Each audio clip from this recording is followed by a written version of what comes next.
కార్యక్రమం చేయడానికి కారణం ఏంటంటే ఈరోజు అమ్మ నాన్న చారిటబుల్ ట్రస్ట్ మా ట్రస్ట్ ఏదైతే ఉందో అది ఆ వ్యవస్థాపక దినం కాబట్టి ఈరోజు కొన్ని కార్యక్రమాలు చేయటం జరిగింది. ఆ కార్యక్రమంలో భాగంగానే ఇక్కడ ఈ పెద్దవాళ్ళు ఎవరైతే ఉన్నారో వాళ్ళకి దుప్పట్లు, తర్వాత వేరే భోజన కార్యక్రమాలు అక్కడ ఆసనపల్లిలో చేయటం జరుగుతుంది.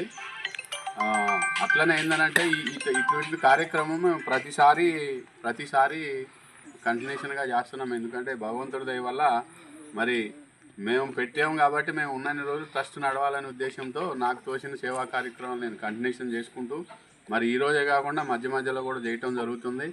మరి అందరి సహకారంతో మరి ఇక్కడ వెంకటేశ్వరరావు గారు ఈ ప్రోద్బలంతో ఇంతకుముందు కొన్ని కార్యక్రమాలు చేశాము.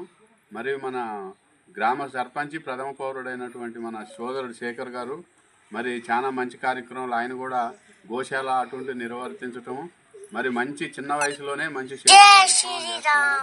ఎందుకంటే నాకు ఇప్పుడే కాదు ఇంతకుముందు కూడా బాగా రోజులు మీకు తెలుసు. మనిషి ఏంటనంటే మనిషి జీవితం ఎటుంటిదంటే నీటి మీద బుడగ లాంటిది.